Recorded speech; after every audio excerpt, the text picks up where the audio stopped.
Hello प्यारे दोस्तों, स्वागत है आपका इंटरव्यू क्लासेस में। बात करेंगे अपने 8वीं कक्षा की जो बोर्ड परीक्षा होने वाली है, बोर्ड परीक्षा 2025 के लिए जो गणित का मॉडल पेपर है उसके कंप्लीट सॉल्यूशन के बारे में बात करेंगे। ये ओरिजिनल मॉडल पेपर है, किस प्रकार से आपके क्वेश्चन आने वाले हैं, आप उनको कैसे सॉल्व करेंगे, ठीक है ना, उसके बारे में चर्चा करेंगे। और आप जानते हैं कि आपको बुकलेट मिलेगी। बुकलेट का मतलब होता है कि इसी टाइप का पेपर मिलेगा, उसी में आंसर भर के आपको वापस जमा करा देनी है, ठीक है।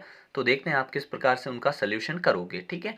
और अगर आप चैनल पे नए हो तो चैनल को सब्सक्राइब ज़रूर कर लीजिएगा, क्योंकि आपके लिए यहाँ पर विज्ञान, हिंदी, संस्कृत, सामाजिक, इंग्लिश सभी के पेपर का सल्यूशन यहाँ पे अपलोड कर दिया गया है, ठीक है। और आपके लिए मैथ्स के अंदर मोस्ट इंपॉर्टेंट क्वेश्चंस आपको यहाँ पे मिलेंगे, चाहे सामाजिक हो, आपके विज्ञान के मोस्ट इंपॉर्टेंट डायग्राम कौन से होंगे, कौन से क्वेश्चन एग्जाम में आने वाले, सब कुछ आपको यहाँ पे मिलेगा, सभी विषय में, चाहे इंग्लिश हो, संस्कृत हो, हिंदी हो, विज्ञान हो, सामाजिक हो या मैथ्स हो, ठीक है।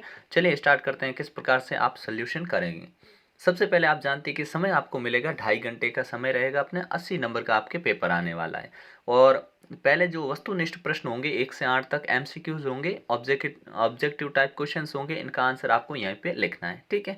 चलिए देखते हैं पहला क्वेश्चन।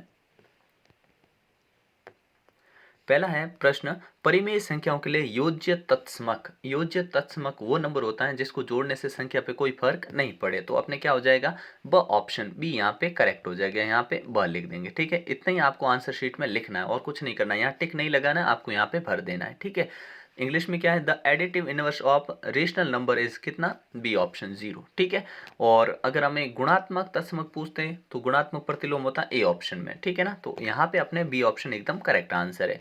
नेक्स्ट क्वेश्चन देखते हैं अपना, रेखिक समीकरण के हल होते हैं। तो रेखिक समीकरण the solution of linear equation are, वो कितना होता है, सिर्फ ओनली वन, एक सोल्यूशन होता है रेखिक समीकरण का, ठीक है।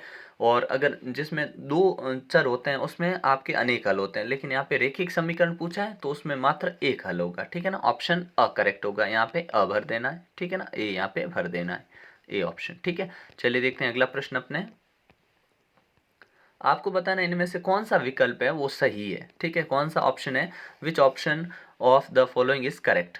देखिए सभी आयत वर्ग होते हैं, देखो सभी आयत को आप वर्ग नहीं कह सकते, क्योंकि आयत में क्या होता है, आमने सामने की भुजाएं बराबर होती है, लेकिन वर्ग में तो चारों बराबर होती हैं, तो ये तो ऑप्शन गलत हो गया, ठीक है।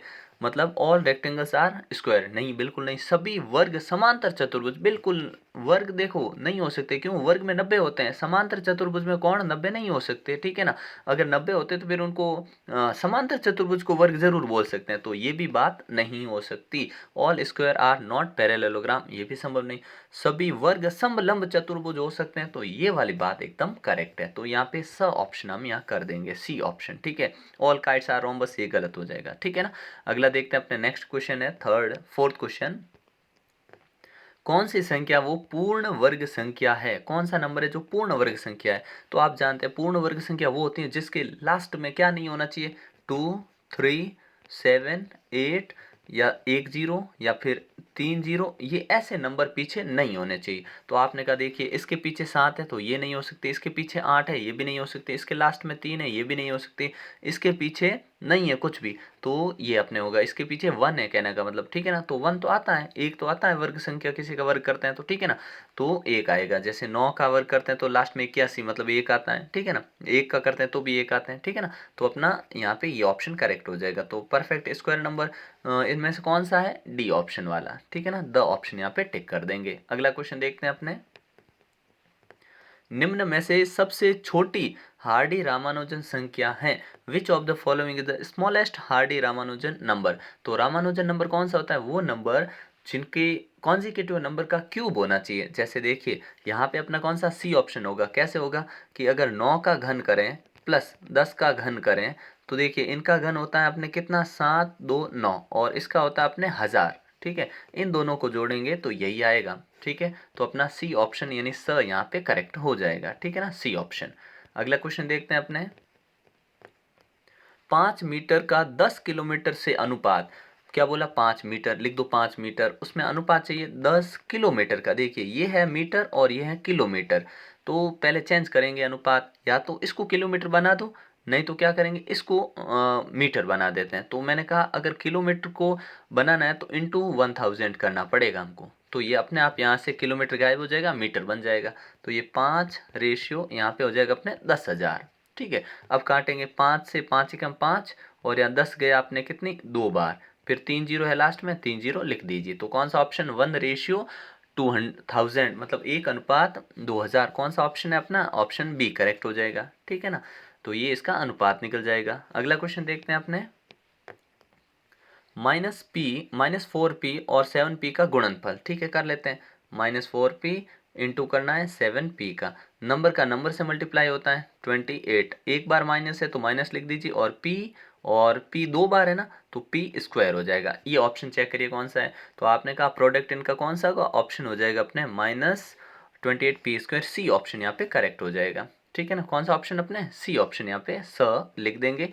यहाँ पे इंग्लिश मीडियम के बच्चे यहाँ पे सी लिख देंगे। ठीक है, कोई आपको समस्या रहती है तो आप कमेंट सेक्शन में पूछिएगा, आपको वहाँ पे कंप्लीट सोल्यूशन उसका मिलेगा। ठीक है, अगला देखते हैं अपने, -4 की पावर है -2 का मान, इसकी वैल्यू बतानी है अपने को। तो देखिए, जब भी -4 ये है, इसकी पावर अगर -2 है तो इसको प्लस में करने के लिए आप नीचे 1 रख के इसको रेसिप्रोकल यानी बदल दीजिए। ऊपर 1 लिखा हमने, -4 नीचे, अब इसकी पावर है ना 2 बन चुकी है। ठीक है, ये अब प्लस में हो गई, ध्यान रखने।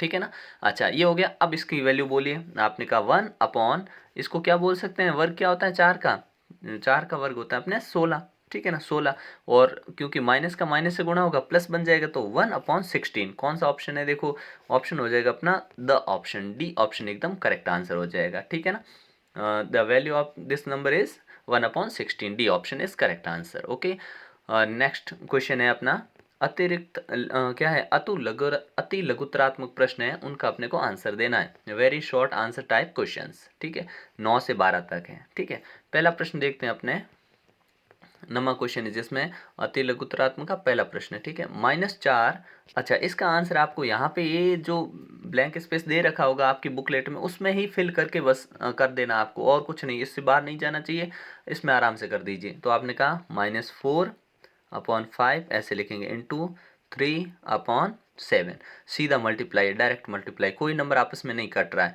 तो ऊपर इन दोनों का मल्टीप्लाई, तो आपने कहा इन दोनों का होता है अपने -12। ठीक है, और इन दोनों का मल्टीप्लाई प्रोडक्ट हो जाएगा 35। क्या किसी से डिविजिबल है, नहीं है, तो ये आंसर हो गया। ठीक है ना, इतना ही करना आपने को, और यहाँ पे कितने 2 नंबर मिल गए आपको। ठीक है ना, कितना आसान है। अगला क्वेश्चन देखते हैं अपने, इसमें बोला इसका सोल्यूशन निकालना, हल निकालना है। तो सबसे पहले क्वेश्चन जैसा होता है वैसा हम लिखते हैं, 4x + 3 = 6 + 2x 2x। ठीक है, अब x एक साइड कर लो और नंबर एक साइड कर लो। आपने कहा 4x इधर ले आए, ठीक है, और अपने जो ये इधर 2 है ना, इसको हम इस बराबर के इस साइड ले आएंगे। तो जब भी इधर लाएंगे तो माइनस का 2x हो गया बराबर, सामने 6 था, ये 3 भी उधर चला जाएगा, जब 3 इधर आएगा तो अपने -3 बन जाएगा। ठीक है, फिर ऐसे आप लाइन डाल के अपना यहाँ पे भर जाता है ना, तो इधर लाइन डाल के अब मुझे बताइए ये कितना होगा। आपने कहा 4x में से 2x कम कर दो, 2x रह जाएंगे पीछे बराबर, और 6 में से 3 कम कर देंगे 3। अब x का मान चाहिए, 3 सामने सेम लिखा, ये जो 2 है ना इधर गुणे में x के साथ मल्टीप्लाई में, तो इधर जाके डिवाइड में हो जाएगा। तो ये अपना आंसर हो गया। ठीक है, एकदम एक्यूरेट आंसर, यहाँ भी आपको 2 नंबर मिल जाएंगे। ठीक है, अगला क्वेश्चन देखते हैं अपने, मानवी एक घनाभ बनाती है। घनाभ की भुजाएं आप जानते हो, घनाभ का आयतन क्या होता है, घनाभ का आयतन, आयतन कितना होता है, लंबाई इंटू चौड़ाई इंटू ऊंचाई। ठीक है, base into length into breadth into height. ठीक है ना, ये होता है। अब इन्होंने बोला है कि जिसकी भुजाएं ये, इससे घन बनाने के लिए, मतलब आपको क्यूबॉइड की साइड्स यहाँ दे रखी, इससे अपने को बनाना है, क्यूब बनाना है। तो ध्यान से देखिए, क्यूब बनाना है ना, तो 5 × 2 × 5 ये लिख रखा है, ये घनाभ का हो गया। अब घन की खास बात क्या है कि उसमें तीनों भुजाएं जो होती है समान होती है। तो देखिए इसमें कमी किस किस की है, एक तो 2 आ चुका 5 बार, तो सॉरी 5 आ चुका है 2 बार। ठीक है, तो एक 5 की कमी है, और 2 है ओनली 1 टाइम, तो 2 × 2। देखिए इस नंबर का मल्टीप्लाई कराना पड़ेगा। तो ऐसे घनों की कितनी ज़रूरत पड़ेगी, तो देखिए यहाँ पे इन तीनों का जो मल्टीप्लाई है ना वो अपना आंसर होगा। ठीक है ना, अब देखिए 3 3 का जोड़ा बन चुका है, यहाँ पे 2 है, एक ये 3 बार 2 आ गया, और ये 5 भी अपने 3 बार आ चुका है। तो इनका मल्टीप्लाई करिए, कितना हुआ, 5 दूनी 10 और 20, तो यहाँ पे 20 घन, क्या लिख देंगे, 20 घन आपका आंसर हो जाएगा। ठीक है, अगला प्रश्न देखते हैं, बहुत ही आसान प्रश्न है ये। कोई वस्तु पर 18 प्रतिशत जीएसटी सम्मिलित करने के बाद में ये नंबर हो जाता है। मतलब इसमें 18% जीएसटी शामिल है, तो जीएसटी ये जोड़ने से पहले, मतलब जो जीएसटी इसमें इंक्लूड किया उससे पहले उसका मूल्य क्या था, तो मान लेते हैं पहले मूल्य था, क्योंकि आपको यहाँ जगह दे रखी है, ठीक है, यहाँ करना है, मैं यहाँ से शुरू कर देता हूँ इसका आंसर, ठीक है। देखिए, माना वस्तु का पहले मूल्य था, मूल्य कौन सा, मूल्य पहले, ठीक है ना, पहले मूल्य मान लेते हैं 100% था। कितना था, 100%, ठीक है। कोई भी चीज़ है ना शुरुआत में कितनी होती है, 100% होती है, 100%, ठीक है। अच्छा, फिर बोला है कि वस्तु में जीएसटी जोड़ने के बाद, तो जीएसटी कितना था, 18%। अगर 18% आपने जीएसटी जोड़ दिया है तो बाद में मूल्य कितना हुआ, बाद में मूल्य, परसेंट में बात कर रहे हैं हमने, बाद में मूल्य कितना होगा, 100 + 18 इक्वल टू कितना हो गया आपने, 118%, ठीक है, लिख दिया। अब ये वैल्यू याद रखिएगा 118, ठीक है। अब मैं नीचे चलता हूँ, ठीक है, इसमें नीचे लिखूंगा, ये आप नोट भी कर सकते हैं, बिल्कुल एकदम एग्जैक्ट आंसर है, ऐसा लिखोगे बिल्कुल नंबर मिलेंगे, ठीक है ना। आपने लिख दिया 118% बाद में मूल्य हो गया। इन्होंने बोला कि वस्तु का पहले मूल्य क्या था, पहले मूल्य था 100%।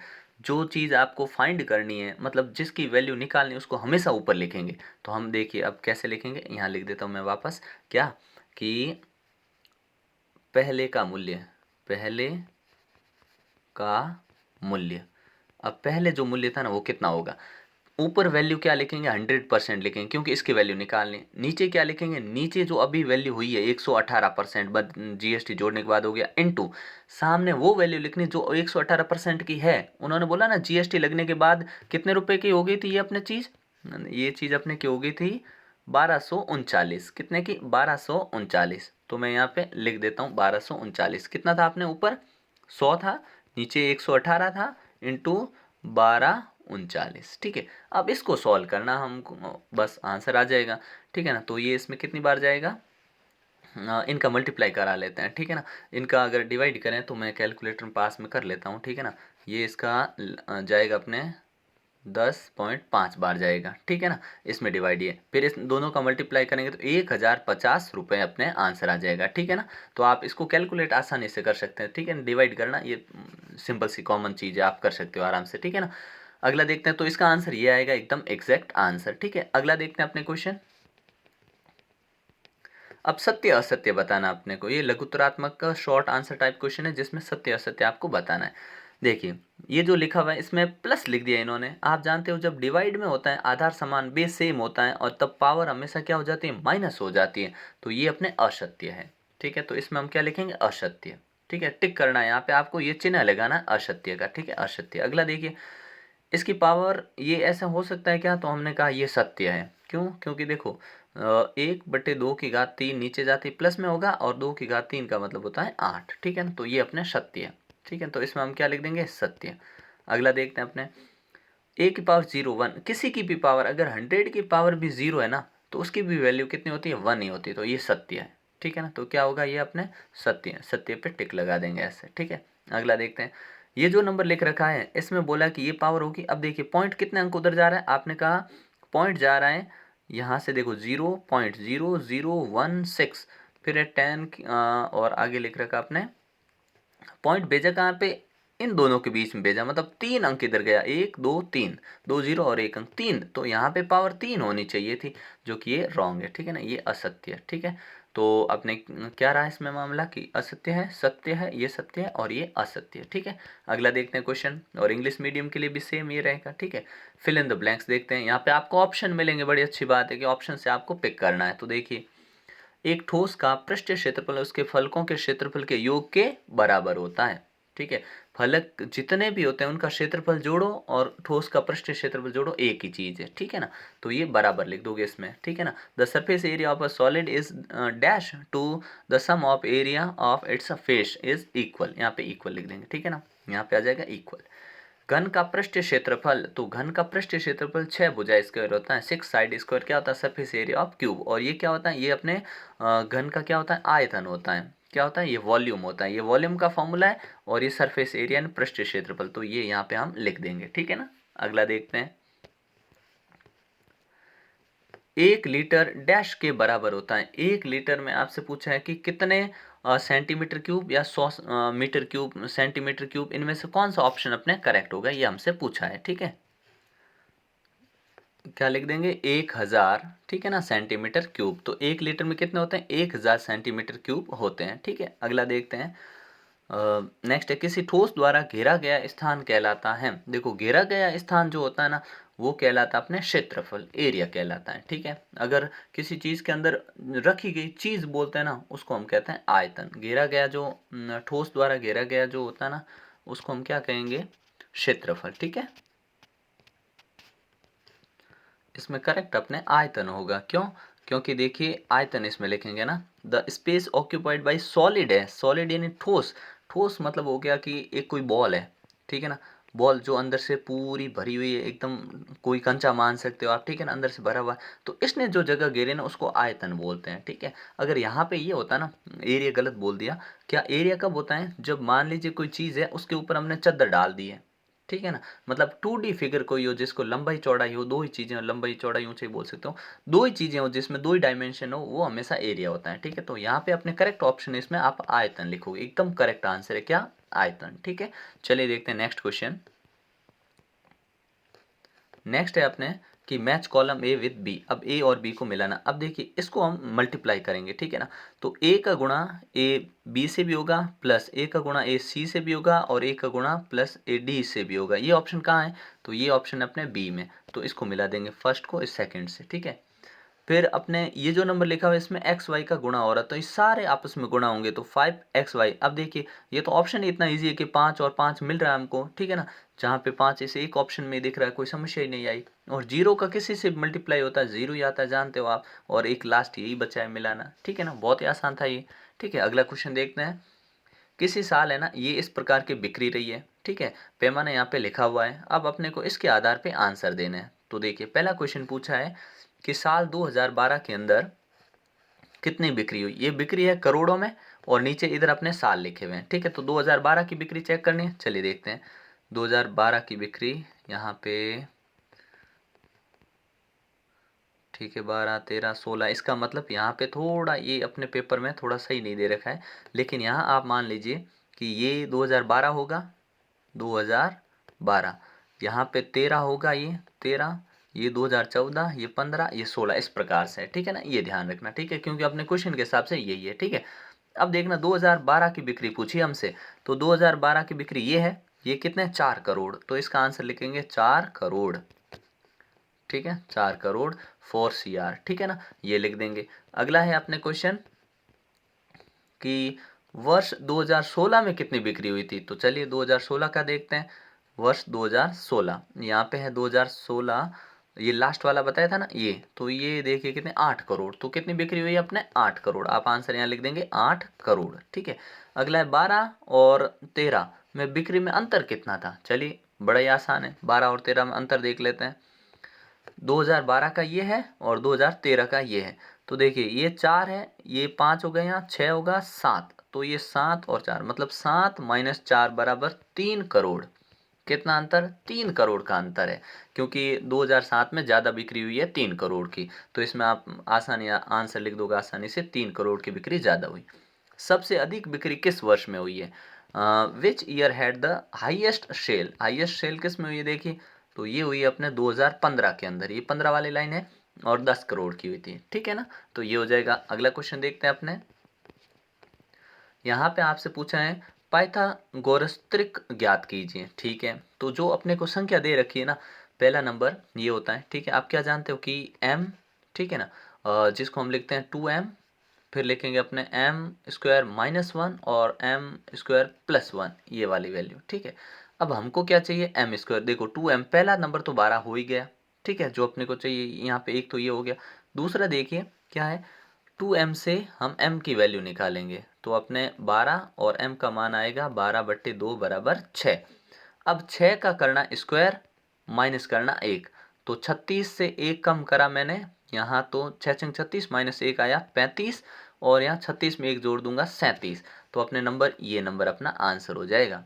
ठीक है, तो पाइथागोरियन त्रिक की सबसे छोटी संख्या अगर ये है, तो एक 35 होगी, एक 37 37 होगी। ठीक है ना, इस प्रकार से आपको आंसर ये निकालना है। ठीक है, अगला देखते हैं अपने क्वेश्चन। एक टीवी है जिसको 21,000 में खरीदा, उसके पश्चात टीवी में 5% मूल्य अवमूल्यन हो गया, मूल्य में कमी आ गई। 1 वर्ष पश्चात उसका मूल्य क्या होगा? तो बड़ा ही सिंपल क्वेश्चन है, ठीक है। मान लीजिए अभी उसका मूल्य अगर 21,000 रुपये है, मैं थोड़ा यहाँ शॉर्ट में करवा रहा हूँ, इनटू 5% कमी होगी, मतलब उसको 95% में वो बेचना पड़ेगा, अपॉन 100 कर दीजिए, ये आपका आंसर है, ठीक है। 2 जीरो से 2 जीरो यहाँ कट कर देंगे और इन दोनों का मल्टीप्लाई कर देंगे, ठीक है। इन दोनों का मल्टीप्लाई आप यहाँ कर सकते हो आराम से, ठीक है ना। इन दोनों का मल्टीप्लाई करेंगे तो अपने सीधा आंसर आ जाएगा, ठीक है। ये जीरो है, ये बाद में लगा देंगे।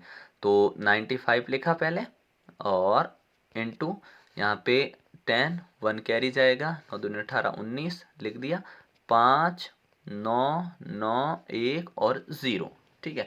तो कितना आएगा? 19,950 रुपये, ठीक है। तो जो 21,000 की चीज़ है, 1 साल बाद अगर 5% की कमी होगी तो 19,550 में वो बिकेगी। तो कितना? 19,950 है ना, 19,950 रुपये में वो जाएगी, ठीक है ना। ये अपने करेक्ट आंसर है। अगला देखते हैं।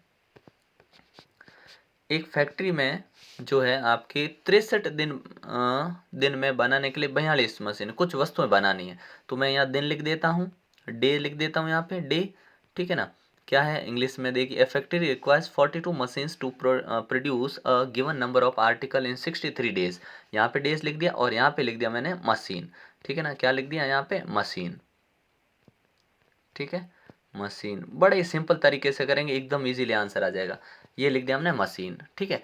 अब देखिए, दिन के नीचे दिन लिखेंगे। दिन बोला है, शुरू में बोला है 42 दिन, सॉरी 42 तो है, मशीन है, और दिन लग रहे हैं 63। कितने? 63 दिन, ठीक है। लिख देते हैं अभी 63 दिन और 42 मशीनें, ठीक है। फिर बोला है कि the number same number of article are to be made in 54 days. अब क्या बोला? 63 के दिन जगह है ना 54 दिनों में काम करिए, 54 डेज में काम करिए। तो बताइए मशीनें ज़्यादा चाहिए कम? आपने कहा 42 जब मशीनें थी ना तो 63 डेज लग रहे थे। अब आपने दिन कम कर दिया, मतलब मशीनें ज़्यादा करनी पड़ेगी हमको, तो यहाँ पे x ले लो। अब देखिए यहाँ इनका रेशियो कैसे बनेगा कि ये नंबर बड़ा है, बढ़ रहा है, 54 छोटा है 64, तो एरो ऐसे जाएगा, और इसमें 42 है और ये मशीनें ज़्यादा आएगी, तो ये ऐसे बनेगा। तो इसका इन्वर्सली प्रोपोर्शनल। तो जब ऐसा रिलेशन बनता है तो इनको लिखते कैसे हैं? देखिए, हमने क्या लिखा है, इसको एक बार मैं थोड़ी यहाँ स्पेस करके यहाँ पे बनाता हूँ ताकि आपको समझ में आ जाए। क्या? एरो जहाँ से शुरू हुआ उसको ऊपर लिखो, 54 ऊपर लिखो और 63 नीचे लिखो, लिख दिया, इक्वल का साइन लगा लो। एरो कहाँ से शुरू हुआ? 42, 42 सामने लिखो और नीचे क्या लिखो? x, नीचे लिखो x। बस इसको सॉल्व करना है। तो अब इसको याद रखिएगा, मैं एक बार इसको साफ करता हूँ, ठीक है। इस प्रकार से करना है अपने को। तो 54 अपॉन 63 है और 42 अपॉन, ठीक है, 54 अपॉन 63 है, इक्वल में क्या था आपने? 42 अपॉन एक्स, ठीक है। अब मैं इन दोनों का मल्टीप्लाई, मतलब 54 का मैंने एक्स से कर दिया और 63 इंटू 42। अब ध्यान रखिएगा मल्टीप्लाई करने की ज़रूरत नहीं है, इसको ऐसे ही रखिए। अगले में आते हैं, एक्स इधर रख देंगे, सामने कौन है? 63 इंटू 42, नीचे आ जाएगा अपने मल्टीप्लाई में है, इधर डिवाइड में 54। 9 से कट कर दो, 9 से जा रहा है 7 नम 63, 7 नम 63 और 9 छंग 54। यहाँ पे तो जाएगा 6 टाइम, यहाँ जाएगा अपने 7, यहाँ पे 7 टाइम, ठीक है। अगला देखिए, ये इससे चलेगा, जाएगा अपने 7, हो जाएगा अपने कितना? 7 छंग 42, 7 बार, ठीक है। अब अपने आंसर आया 7, तो 7 ही, एक्स की वैल्यू होगी 49, तो 49 मशीनें और लगेगी, मतलब टोटल 49 मशीनें यहाँ पे लगेगी, ठीक है ना। तो पहले 42 मशीनें थी, अभी 49 मशीनें लगेगी ना, मशीनें ज़्यादा कर देंगे ना तो 54 दिन में काम हो जाएगा, ठीक है। तो आंसर क्या आएगा अपने? एक्स की वैल्यू आएगी 49, ठीक है। तो ये आंसर याद रखिएगा। अगला क्वेश्चन देखते हैं अपने, सरल करना, और क्या बोला है कि x की जगह रख दो आप 1, ठीक है। तो देखिए x प्लस 3, सॉरी वापस लिखता हूँ, x माइनस 3 प्लस 2, और जहाँ x होगा वहाँ पे लिख देना अपने को 1, ठीक है, ये ध्यान रखिएगा। तो पहले इसको सॉल्व कर लेते हैं। तो इसका मल्टीप्लाई हो गया एक्स स्क्वायर, ठीक है, माइनस इसका और इसका होगा माइनस 3x प्लस 2, और कुछ नहीं लिखना सामने। चलिए, अब जहाँ x है वहाँ कितना लिख देंगे? 1, तो यहाँ लिखिए 1 का स्क्वायर माइनस 3, यहाँ लिख दीजिए 1 प्लस 2, ठीक है। अब देखिए 1 का स्क्वायर होता है 1, 3 और 1 का मल्टीप्लाई होगा -3 और +2। अब देखिए प्लस के ही 3 है क्योंकि 2 ये पढ़ा 1 ये पढ़ा, और माइनस के 3 है, तो आंसर कितना आया अपने 0। कितना आया 0। तो इसमें आंसर अपने 0 आएगा। ठीक है, तो ये करेक्ट आंसर हो गया अपने। अगला देखते हैं। आपको यहाँ पे दे रखा है एक भवन है जिसमें 22 बेलनाकार खंभे लगे हुए हैं। प्रत्येक की त्रिज्या आपको दे रखी है, ऊंचाई दे रखी है, और प्रति मीटर वक्र पृष्ठ को पेंट कराने का आपको खर्चा निकालना है। चलिए ठीक है, बड़ा ही सिंपल क्वेश्चन है, कर लेते हैं। देखिए कैसे करेंगे। अपने सूत्र लिखेंगे सबसे पहले कि बेलनाकार खंबे का वक्र पृष्ठ का क्षेत्रफल, क्योंकि पहले हम क्या निकालेंगे, एक क्षेत्रफल एक खंबे का निकालेंगे, फिर उसको 22 से गुणा करेंगे, फिर 8 से गुणा करेंगे, तो आंसर आ जाएगा। ठीक है, तो सूत्र क्या होता है, वक्र पृष्ठ बेलन के वक्र पृष्ठ का क्षेत्रफल। ठीक है, क्षेत्रफल क्या होता है, ये होता है अपने 2πr/h 2πr/h। ठीक है, चलिए वैल्यू रखते हैं 2 इंटू 22/7, पाई का मान होता है 22/7 इंटू आर। आर त्रिज्या कितनी दे रखी है अपने, त्रिज्या दे रखी है 21 इंटू 21, और फिर दे रखा है 6, लिख देंगे 6। अब देखिए यहाँ पे थोड़ा सा आपको हल्का सा चेंज करना पड़ेगा, क्या कि यहाँ पे अपने को जो वैल्यू दे रखी है ना 21 सेंटीमीटर है, और ये किस में है, ये मीटर में है, तो हम 21 को भी क्या कर देंगे, मीटर में चेंज कर देंगे। ये लो कर दिया मीटर में चेंज। ठीक है, अब मीटर में चेंज हो गया। अब सॉल्व कर लेंगे, तो देखिए डिवाइड किसका 7 ये 21 चला गया, और फिर गुणा करके पॉइंट लगा देंगे। तो अगर हम इसको सॉल्व करेंगे तो अपने पास आंसर आएगा 7.92 मीटर में आएगा, मीटर स्क्वायर। ठीक है, ये अपने पास आ चुका, एक खंबे का आया ये, और हमको कितना चाहिए 22 खंबे का, तो इसको याद रखिएगा कितना है 7.92 मीटर स्क्वायर। अब देखिए एक खंबे का, तो 22 खंभों का क्षेत्रफल क्या होगा, कि जो अपने अभी आंसर था क्या 7.92 इंटू 22 कर देंगे, तो इसका गुणा करेंगे तो आंसर आपके पास कितना आएगा 174.24 मीटर स्क्वायर, ये आ गया। अब ये क्षेत्रफल को लाया, इसने बोला कि प्रति मीटर स्क्वायर के हिसाब से 8 रुपये ले रहे हैं वो, तो अगर 8 रुपये ले रहे हैं तो हम क्या करेंगे, इसका गुणा 8 से करा देंगे, तो लिखेंगे खर्चा, पेंट कराने का खर्चा बराबर हो जाएगा 1.174.24 इंटू 8, और फाइनल आंसर यहाँ पे अपने पास आएगा 1394 रुपीज़। ठीक है ना, ये अपने आंसर आ जाएगा। ठीक है ना, ये आंसर होगा अपने 1394 रुपये। ठीक है, चलिए अगला देखते हैं अपने नेक्स्ट क्वेश्चन, जिसमें हमसे बोला है कि इस प्रकार का अपने को दे रखा है, इसके हिसाब से ग्राफ यहाँ पे आपको बनाना है। ठीक है ना, तो ग्राफ कैसे बनाएंगे, देखिए हल्का फुल्का आपको समझा देते हैं, बड़ा इजी है। ठीक है, नीचे जो है ना साल नीचे लिख देंगे हम। ठीक है, साल है वो यहाँ पे लिख देंगे। मान लीजिए यहाँ बना रहे हैं ग्राफ, अपनी मर्जी कोने में बनाओ, यहाँ बनाओ, आप बना सकते हो कहीं भी। यहाँ से हमने ग्राफ बना दिया। ठीक है, यहाँ पे साल लिख देंगे 2008, 2000, फिर ये 2008, 2009, 2010। ठीक है ना, यहाँ पे इतना गैप 2010, ये हो जाएगा 12।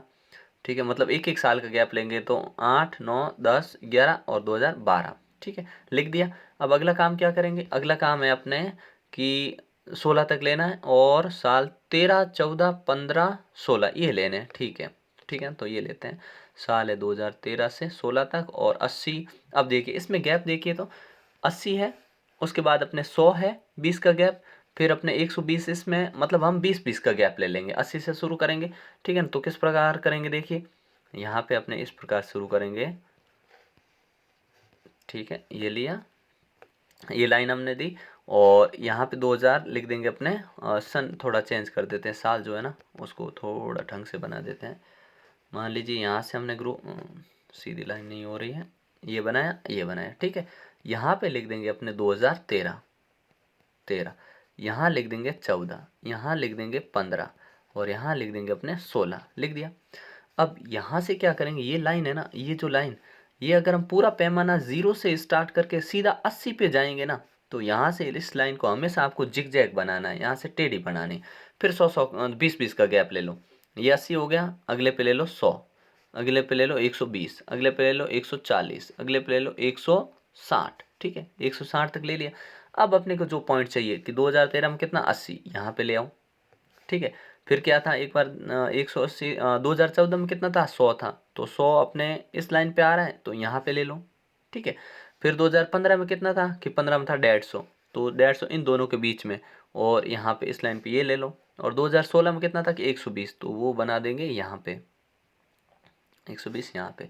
तो इस प्रकार से अपना जो ग्राफ है वो बन जाएगा, ठीक है ना। ये आप ग्राफ में बड़े अच्छे ढंग से कर सकते हो, ठीक है ना। अगला क्वेश्चन देखते हैं अपने नेक्स्ट है निबंधात्मक प्रश्न। इसमें से क्या करना है, इसमें अपने को दुकान पे जो बिक्री हुई है उसको शो करना है, ठीक है। ये ज़्यादा मुश्किल काम नहीं है, पाई चार्ट बनाना। समस्या है तो कमेंट सेक्शन में लिखना, आपको इसका जो आंसर है वो मिल जाएंगे, ठीक है। उसके अथवा में ये भी आप इसमें भी पाई चार्ट बनाना आप बना सकते हो आराम से, ठीक है।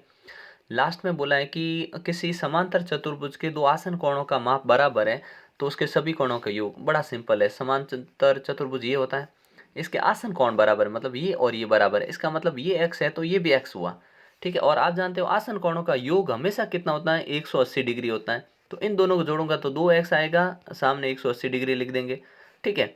तो यहाँ पे x बराबर 180 डिग्री बट्टे 2, तो कितना आ गया आपने 90 डिग्री।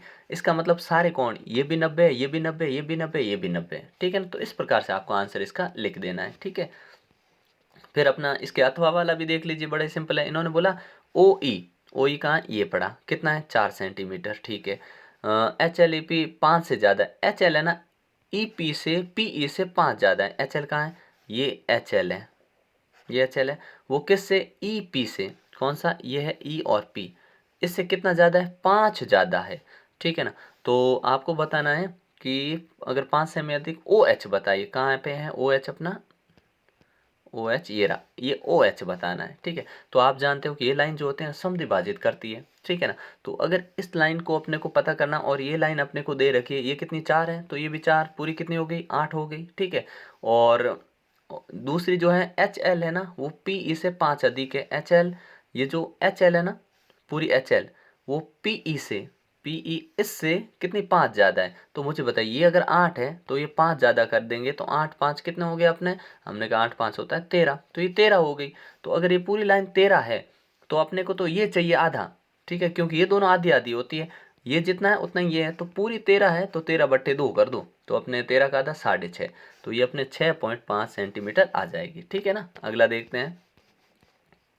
अब इसमें ये गुणनखंड वाले क्वेश्चन है, बड़े सिंपल क्वेश्चन है, अथवा में भी ये रहेगा, ये अपने जो है लास्ट क्वेश्चन होता है इसका, ठीक है ना। इसी प्रकार का आपको बोर्ड में मिलेगा, ध्यान रखना, ठीक है। तो देखिए पहला है x square plus 7x plus 12, इसको सॉल्व करना है। तो देखिए ऐसे दो नंबर ढूंढिए जिनका गुणा तो हो जाए 12x स्क्वायर, जोड़ने घटाने पे आ जाए 7x। तो कौन से होंगे, पहला नंबर सेम लिखते हैं एक्स स्क्वायर, लास्ट वाला सेम लिखते हैं 12, बीच में 2 नंबर लिखने हैं। तो देखिए 3 और 4, सोचो 3 प्लस 4 गुणा करने पे 7, सॉरी गुणा करने पे तो आ जाएगा 12, जोड़ने पे 7 आ जाएगा। तो यहाँ लिख दीजिए 3x प्लस में, और प्लस में लिख दीजिए अपने 4x। कॉमन ले लो इन दोनों में से, इसमें x कॉमन आया, x प्लस 3, और इधर आया प्लस 4 ले लो, तो x प्लस इधर भी क्या आएगा अपने 3, ठीक है। अब ब्रैकेट में दोनों में सेम है, मतलब सही किया, तो एक गुणनखंड होगा x प्लस 4 और एक होगा x प्लस 3, ठीक है ना। इस प्रकार से आंसर हो जाएगा, ठीक है। ये भी सेम इसी टाइप करना है, ठीक है। ये थोड़ा अलग है लेकिन कोई ज़्यादा मुश्किल कार्य नहीं, ये भी ये सारे एक जैसे हैं, इसको बता देते हैं, ठीक है। देखिए y की पावर 4 है, तो इसको हम ऐसे लिख सकते हैं ना, ऐसे लिख सकते हैं, पावर के ऊपर पावर मल्टीप्लाई, और इसको हम ऐसे लिख सकते हैं, ठीक है। अब देखिए स्क्वायर स्क्वायर बीच में माइनस, तो फॉर्मूला याद करिए अपने, क्या होता है कि a माइनस बी और a प्लस बी, इसको हम ए स्क्वायर माइनस बी स्क्वायर ऐसे लिखते हैं, याद करिए, ठीक है। तो ये वाला यहाँ पे लगा देंगे, मतलब इसको एक बार प्लस में एक बार माइनस, तो वाई स्क्वायर माइनस 4 और वाई स्क्वायर प्लस 4। अब देखो प्लस 4 का कुछ नहीं हो सकता, लेकिन यहाँ पे एक और फॉर्मूला लग रहा है, क्यों, क्योंकि देखो वाई और -2, इस दोनों का यूं कर दूं तो ये बीच में माइनस, फिर से ये फॉर्मूला लग जाएगा। तो इसको हम कैसे लिख सकते हैं, y-2 y+2 और वाई स्क्वायर प्लस 4, ये इसके फैक्टर गुणनखंड हो जाएंगे, ठीक है ना। ध्यान रखिएगा, और वीडियो को दोस्तों के साथ ज़्यादा से ज़्यादा शेयर करें, और किस पे आपको जिस टॉपिक पे वीडियो चाहिए कमेंट सेक्शन में आप लिख सकते हैं। मिलते हैं नेक्स्ट पार्ट में, तब तक के लिए जय हिंद जय भारत।